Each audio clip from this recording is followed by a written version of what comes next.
Te damos una muy cálida bienvenida a esta nueva exploración. Hoy ponemos el foco en Ares Management Corporation. Como sabes, aquí nos gusta hablar de empresas, echar un vistazo a sus acciones y, bueno, sumergirnos en sus análisis fundamentales. Queremos entender bien a qué se dedican y, sobre todo, pues cómo generan ingresos.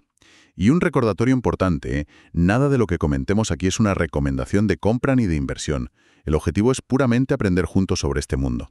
Así que hoy el análisis detallado es sobre Ares Management, quiénes son, su modelo de negocio, finanzas, sector, el equipo directivo, riesgos, valoración y, ojo, una conclusión clave que hemos sacado de las fuentes. Vale, vamos a desglosar esto. ¿Listos para empezar? Primero, una pequeña introducción. Ares Management Corporation, ticker Ares en la Bolsa de Nueva York. Es una de las grandes gestoras globales de inversión alternativa, constituida en Delaware, pero con sede en Los Ángeles. Correcto. Se fundó en 1997.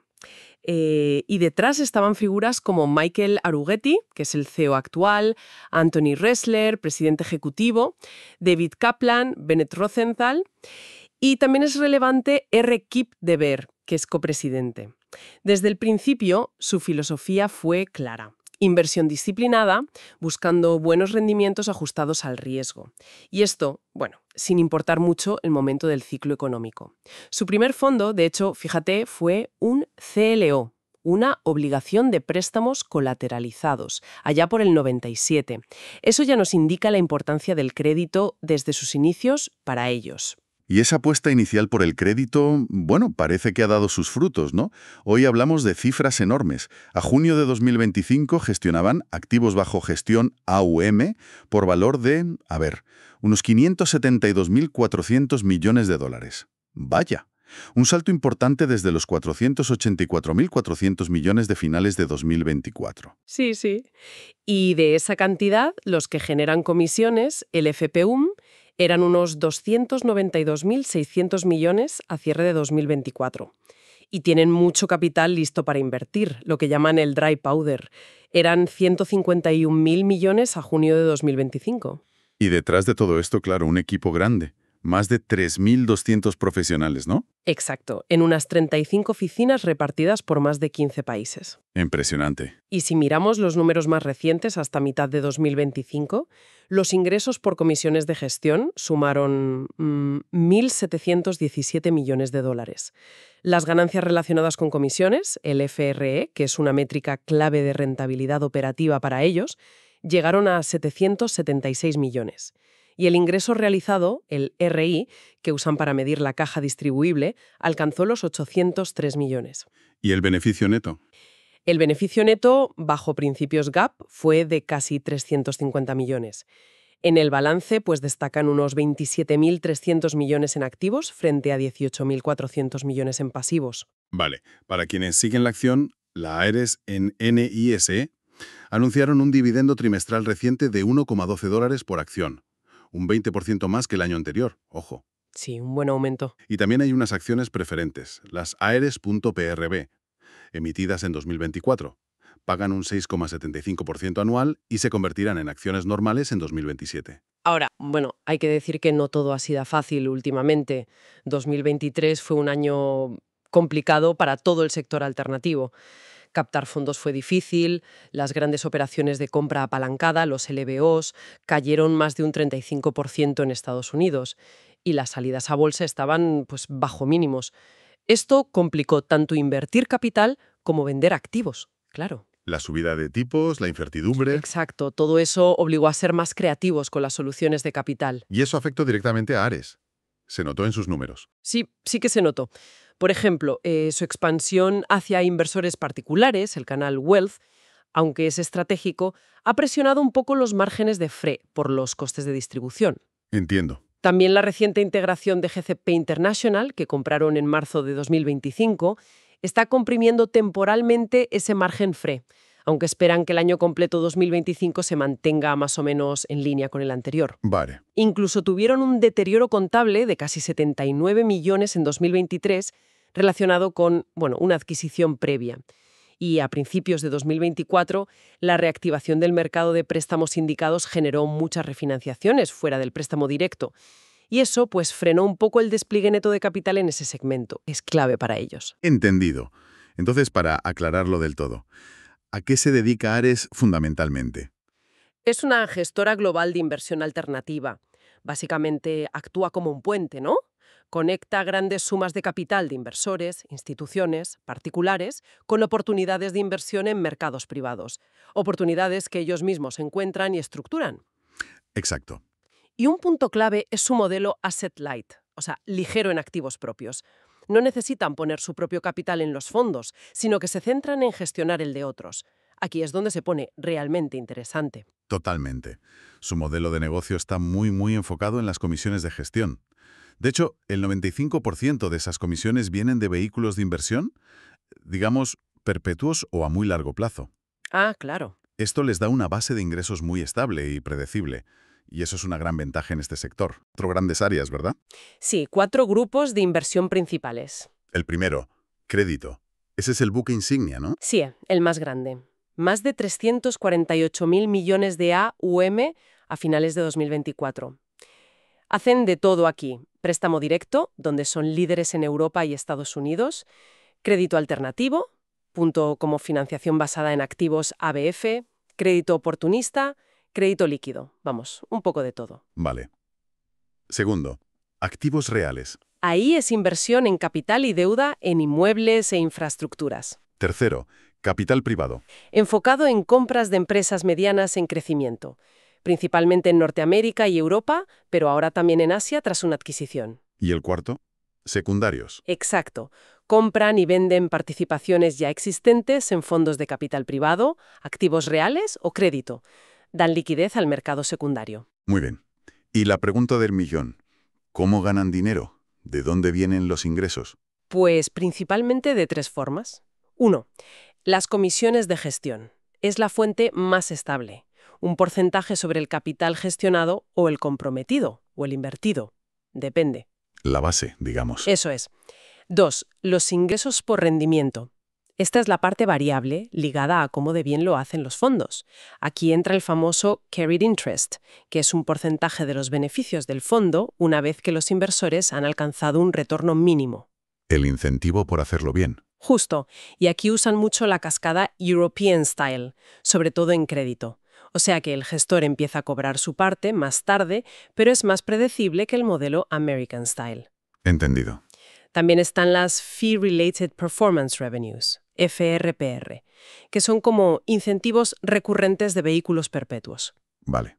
¿Y la tercera fuente? 3. Otras comisiones, más pequeñas, como comisiones administrativas, por estructurar operaciones o ligadas a la gestión de propiedades inmobiliarias. Perfecto.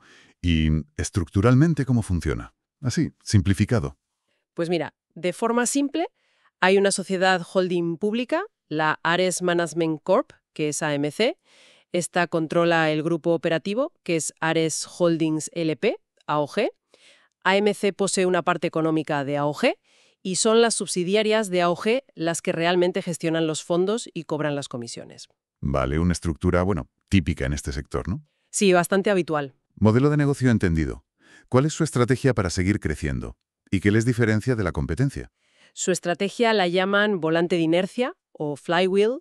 Ujú. La idea es recaudar capital, invertirlo bien y gestionar todo el soporte necesario y repetir este ciclo de forma eficiente.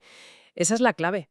Tienen objetivos financieros muy ambiciosos para 2028. ¿Cómo cuáles? Pues superar los 750.000 millones en AUM, y esto sin contar nuevas compras, ¿eh? Que el ingreso realizado, el RI, crezca entre un 20-25% anual y subir el dividendo más de un 20% cada año. Ambicioso, sí señor. Y para eso es fundamental poner a trabajar ese dry powder, el capital disponible. Hablamos de 151.000 millones a junio de 2025. Exacto.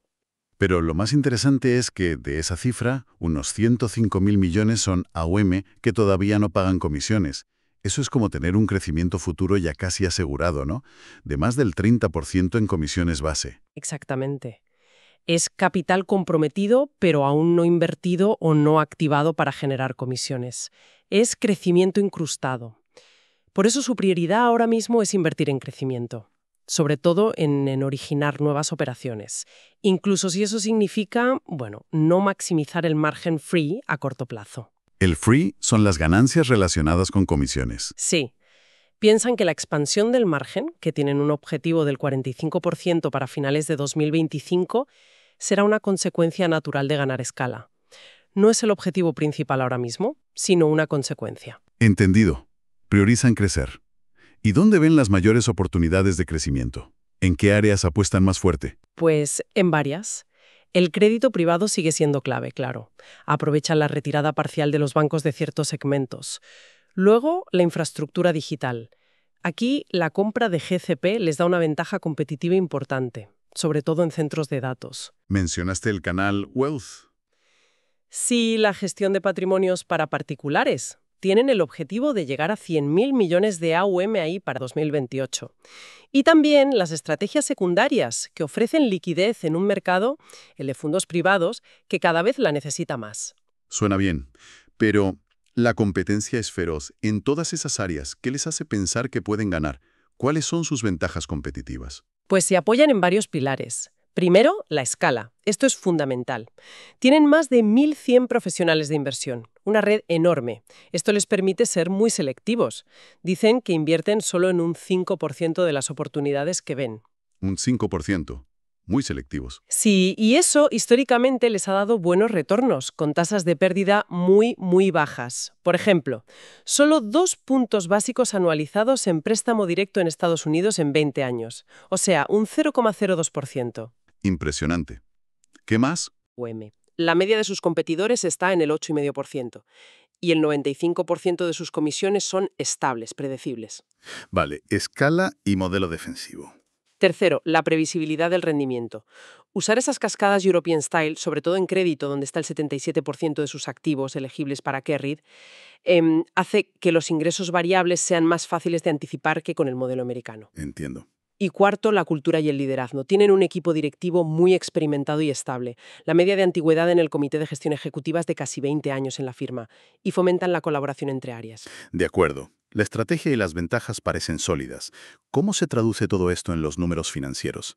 Hablemos de ventas, márgenes, flujo de caja. ¿Cómo van las ventas, los ingresos? Pues el crecimiento ha sido bastante consistente. Los ingresos totales GAAP crecieron un 19% en 2023 y un 7% en 2024. Llegaron a casi 3.900 millones en 2024. ¿Y las comisiones de gestión que decías que eran la parte estable? Esas crecieron un 19% en 2023 y un 15% en 2024, hasta los 2.942 millones. Este crecimiento va muy ligado al aumento de la UM, claro, que creció un 19% y un 16% en esos años. Y con el objetivo de superar los 750.000 millones de AUM para 2028. Exacto. Y como decíamos, esos 81.000 millones de AUM que aún no pagan comisiones a fin de 2024 dan visibilidad a un crecimiento futuro potencial del 29% solo en comisiones. Vale. ¿Y los márgenes operativos? Mencionaste el FRE. ¿Cómo está ese margen? Sí, el margen FRE es la métrica clave aquí. Se mantuvo estable en 40,9% en 2023 y 2024. En el segundo trimestre de 2025 bajó un poquito al 40,2% por el impacto de la integración de GCP, como comentamos. Claro. La estrategia Asset Light ayuda mucho a la rentabilidad sobre el capital, que el ROE. Pero, bueno, como decíamos, ahora priorizan invertir en crecimiento. Esperan que el margen se expanda gradualmente, entre 0 y 150 puntos básicos al año. O sea, entre 0% y 1,5% de mejora anual. Eso es. Para alcanzar ese objetivo del 45% a finales de 2025, a medida que la escala haga efecto. Y en cuanto a la caja que realmente pueden distribuir, usan el ingreso realizado, RI. ¿Cómo va eso? También crece de forma robusta. Pasó de 1.265 millones en 2023 a 1.467 millones en 2024. Es un 16% más. El objetivo es un crecimiento anual compuesto del 20-25% hasta 2028. ¿Y de dónde vendrá esa caja futura? Pues una fuente importante vendrá de las realizaciones de fondos con cascada European Style. Ahí estiman un potencial neto futuro de más de 3.600 millones de dólares en carried interest. Wow. Esperan una aceleración en 2025 entre 225 y 275 millones, y más todavía a partir de 2026. ¿Y en liquidez cómo andaban? Bien, a finales de 2024 tenían unos 1.500 millones en efectivo y los 133.000 millones de dry power. Toca hablar de la deuda. Suele ser un punto delicado en los análisis. Lo es, y aquí es crucial diferenciar. Tienen por un lado la deuda corporativa, que es responsabilidad directa de Ares, y luego está la deuda dentro de los fondos que consolidan en balance, sobre todo CLOs. Pero esta última no tiene recurso contra la compañía matriz, es importante entenderlo. Vale. ¿Y la deuda corporativa? ¿Ha subido? Sí, esa sí ha subido bastante. Estaban unos 3.500 millones en marzo de 2025. En parte fue para financiar la compra de GCP. ¿Y qué tipo de deuda es? Pues es una mezcla. Tienen líneas de crédito revolving, que son variables, ligadas a tipos como el SOFR, y luego tienen bonos a tipo fijo, con tasas entre el 3,3% y el 6,4% más o menos. Y eso es preocupante. ¿Cómo se compara con sus beneficios? El famoso ratio deuda-evita. Aquí está el punto clave. Sí, si miramos el ratio deuda neta EBITDA estimado, rondaba el 9,8x en marzo de 2025. 9,8. Eso es alto, ¿no? Es un nivel alto, sin duda. Es algo a vigilar muy de cerca. Se mitiga un poco porque, bueno, su negocio principal de comisiones es muy estable y porque parte de esa deuda se usa para coinvertir junto a sus clientes, lo cual genera más ingresos a la larga. Pero, aún así, Aún así, un apalancamiento tan alto aumenta la sensibilidad a subidas de tipos o a una recesión. Eso es indudable. El ratio deuda neta patrimonio es más bajo, sobre 0,66x. ¿y las compras como GCP cómo afectan? Pues elevan la deuda, claro. Aunque al emitir acciones para pagarlas, como hicieron en parte, eso diluye a los accionistas, pero evita endeudarse todavía más. Es un equilibrio. ¿Y recompran acciones? Tienen un programa autorizado de 750 millones, pero no lo han usado últimamente. Parece que prefieren usar la caja para crecer y pagar dividendos ahora mismo. Entonces, ¿es normal este nivel de deuda en el sector o Ares está más apalancada? Es relativamente normal que estas empresas usen más deuda que otras, porque sus ingresos por comisiones son estables y predecibles. Sin embargo, el nivel actual de Ares sí está en la parte alta de la comparación, y es, yo diría, uno de los principales factores de riesgo que los inversores deben considerar. Entendido. La estabilidad del flujo de caja y el crecimiento esperado ayudan a soportarlo, pero el riesgo está ahí. Cambiemos de tercio. ¿Cómo está el sector de la gestión alternativa en general? ¿Es un buen momento? Es un mercado gigantesco. Hablamos de billones, con B, de dólares a nivel global. Y sigue creciendo. Se proyecta un crecimiento anual del AUM alternativo de entre el 7 y el 11% hasta 2028.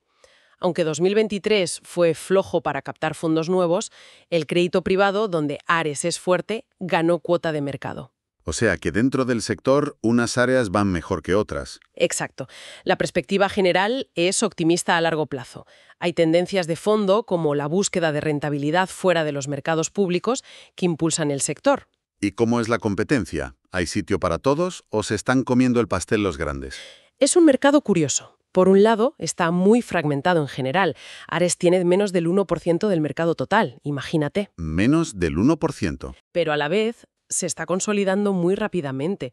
Los grandes jugadores se están haciendo más grandes. Por ejemplo, más de la mitad de los fondos de crédito privado van a parar a los 25 mayores gestores. O sea, concentración. Sí. Y en el canal Wealth, el de particulares, se espera que al final queden unos pocos ganadores dominantes, quizás 5 o 6. Ares compite con gestores tradicionales, con bancos que pierden terreno, con otros fondos y sobre todo, claro, con los otros gigantes alternativos como Blackstone, KKR, Apollo. ¿Y cómo se posicionan ellos? Se identifican como el líder en crédito y líquido de mayor rendimiento. Ese es su nicho fuerte. Vale. ¿Y quién está al mando en Ares? ¿Cómo funciona la dirección? ¿Quién toma las decisiones? Los fundadores y ejecutivos clave controlan el voto a través de acciones especiales de clase B y C. Mantienen más del 70% del poder de decisión mediante un acuerdo llamado Ares Ownership Condition. O sea, que los accionistas normales tienen poco que decir en el gobierno. Efectivamente. Anthony Ressler, como presidente ejecutivo y cofundador, tiene incluso un veto efectivo en el Consejo. Los directivos claves son los cofundadores que mencionamos antes: Arougheti, CEO, Ressler, Kaplan, Rosenthal y figuras como Kip de Beer y Blair Jacobson, que son copresidentes, y Jarrod Phillips, el CFO. Y son gente con experiencia. Muchísima. La media en el comité ejecutivo es de casi 20 años en Ares. Son muy estables. Eso es importante. Y tienen skin in the game. O sea, sus intereses están alineados con los de los accionistas. Sí, y de forma bastante significativa, diría yo. Tienen una gran parte de su patrimonio personal invertido en la propia Ares. Lo hacen a través de unas unidades de AOG que son intercambiables por acciones de clase A. A finales de 2024, los empleados y directivos poseían cerca del 42% de la empresa si contamos esas unidades convertibles. Un 42%. Eso es bastante alineación. Sí. Además, invierten su propio dinero en los fondos que gestionan, lo que se llama GP Commitment, y una parte importante de su compensación es en acciones. Así que la alineación parece fuerte. Vale. ¿Y qué decisiones importantes han tomado últimamente? Así, para ver cómo gestionan. Bueno, destacan las adquisiciones estratégicas como GCP, que ya mencionamos. Han optado por no recomprar acciones, priorizando el dividendo y, sobre todo, reinvertir en crecimiento, contratar gente, desarrollar nuevas capacidades, incluso a costa de no maximizar el margen a corto plazo. La estrategia que comentabas antes. Exacto. Y también han realizado ampliaciones de capital puntuales, con emisión de acciones o preferentes, para financiar ese crecimiento y las compras. Bien, parece que tienen una estrategia clara y un equipo alineado y con intereses en juego. Pero toda inversión tiene riesgos. Vamos a meternos en eso. ¿Cuáles son los principales para Ares? Pues los podemos agrupar en varias categorías. Primero, los riesgos de mercado y económicos. Son obvios, pero importantes. Hablamos de una recesión, subidas fuertes de tipos de interés, inflación descontrolada. Todo eso afecta al valor de las inversiones que tienen en cartera, a la rentabilidad de los fondos y también a su capacidad para captar nuevo capital o para desplegar el que ya tienen. Y la valoración de activos y líquidos siempre tiene un punto. Subjetivo, exacto. Es otro riesgo. Y los ingresos variables por rendimiento, el carried interest, pueden fluctuar mucho de un año a otro. Además, siempre existe el riesgo de crédito, de impagos en sus carteras de préstamos. Aunque sus tasas históricas sean bajas, el riesgo existe. Vale, esos son los externos. Y a nivel operativo, dentro de la empresa. Ahí tenemos los riesgos operacionales y de crecimiento. Uno clave es la dependencia del personal clave.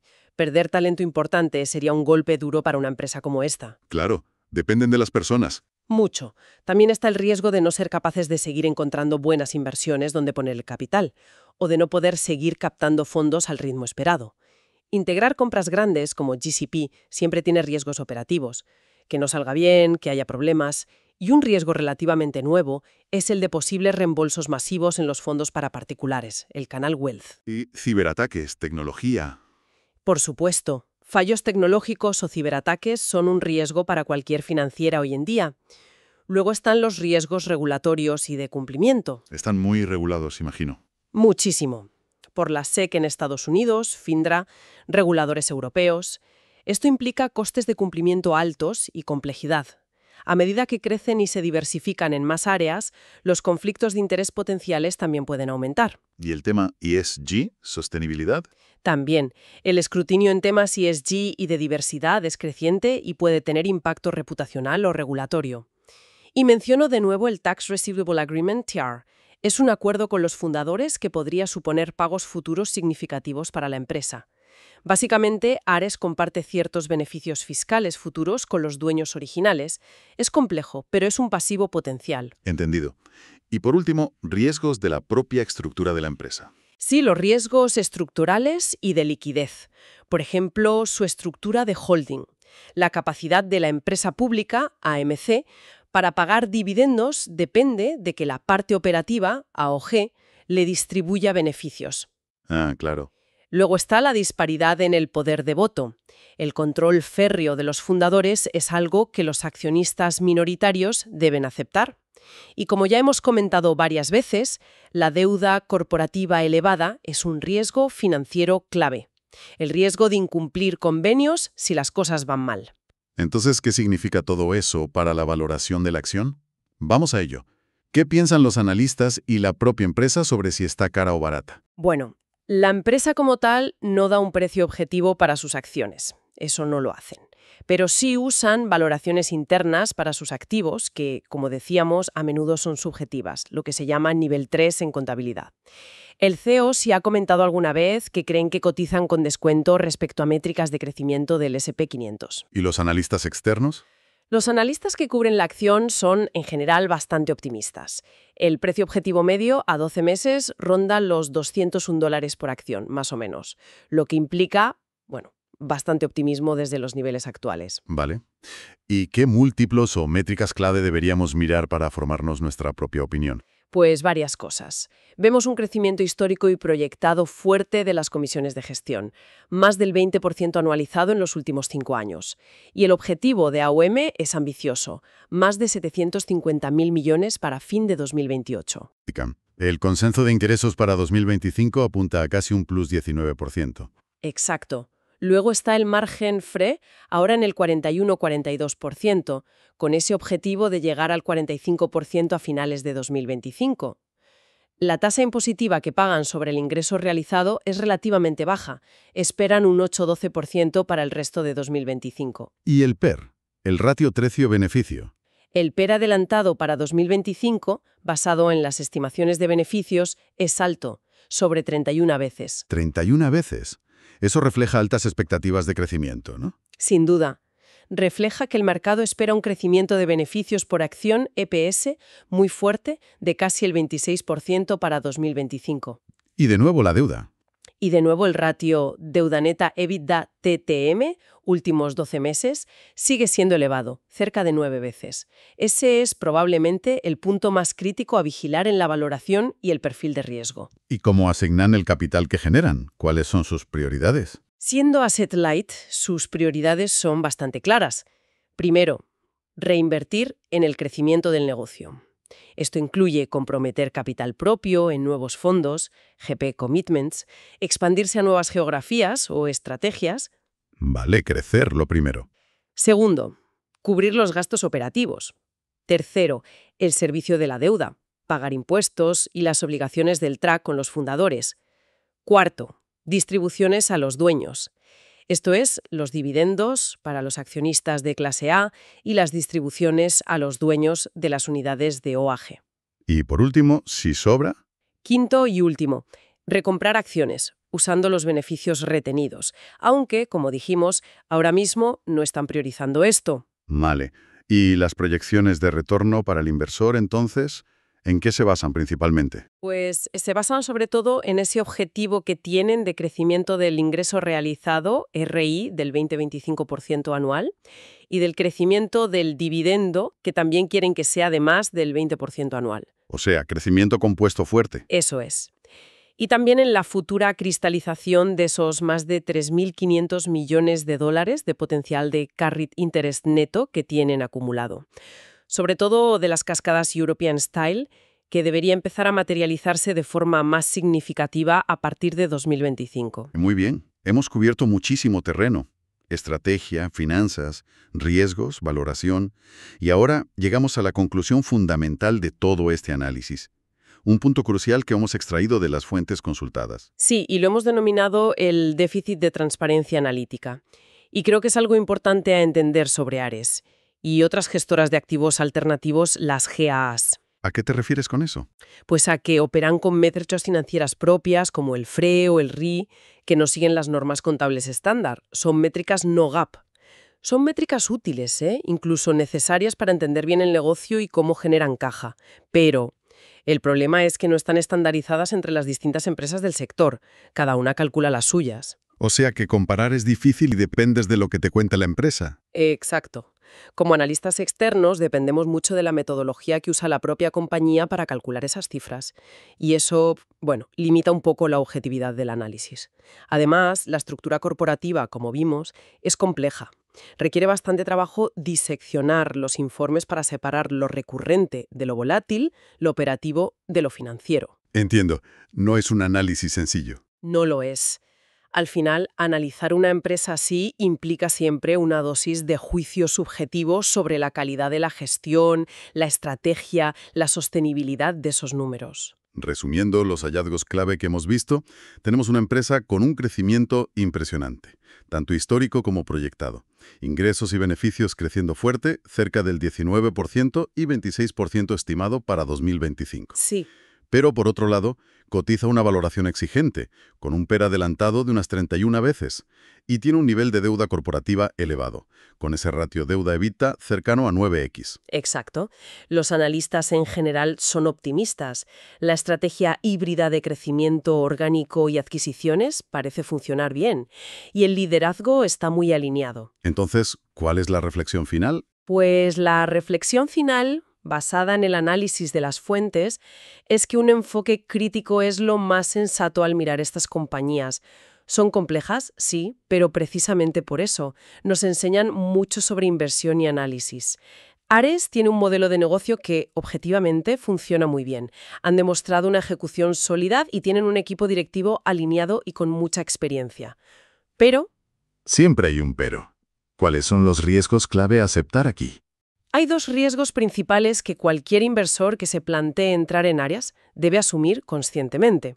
Primero, la dilución continua de acciones. Es parte del modelo de negocio en este sector para crecer rápido y para atraer y retener talento clave mediante compensación en acciones. ¿El número de acciones en circulación tiende a aumentar? Sí. Y segundo, el apalancamiento elevado, reflejado en ese ratio deuda neta-EBITDA. Es un factor de riesgo financiero que no se puede ignorar. Vale. Dilución y deuda. Y esto nos lleva a la conclusión educativa final que hemos adaptado directamente de una de las fuentes que manejamos. Para un análisis realmente exhaustivo de una GKA como Ares, la falta de métricas estandarizadas es un obstáculo inherente. Limita la profundidad y la imparcialidad total que se puede alcanzar. Si, después de mirar todos los números, la estructura, la estrategia, el inversor siente que le falta información clave o no entiende del todo cómo se calculan ciertas cifras, especialmente las más volátiles como las comisiones por rendimiento, performance fees, la conclusión más prudente es aplicar aquel principio fundamental: no inviertas en lo que no puedes entender completamente. Es una conclusión potente y que invita a la humildad. Nuestro análisis nos permite ver la potencia y la estrategia de Ares, entender su modelo, pero también nos recuerda la importancia de ser conscientes de la complejidad y de esa cierta niebla en la transparencia total de las cifras. Exacto. Es sin duda un activo de crecimiento de calidad, con muchas fortalezas, pero quizá es más adecuado para inversores que se sientan cómodos navegando en esa complejidad analítica y aceptando esos riesgos. Muchísimas gracias por acompañarnos en esta exploración tan detallada de Ares Management Corporation. Ha sido Intenso. un placer, como siempre. Recuerda que tenemos más contenido como este. Analizamos empresas, sus finanzas, hablamos de emprendimiento, todo con el objetivo de acercarnos paso a paso a esa deseada libertad económica. Si este análisis te ha parecido interesante y quieres profundizar todavía más, hemos preparado un informe más completo. Puedes descargarlo desde el enlace que encontrarás en la descripción o en el primer comentario fijado. Y por supuesto, te invitamos a seguirnos en nuestras redes sociales. Subimos contenido nuevo cada semana. Hasta la próxima.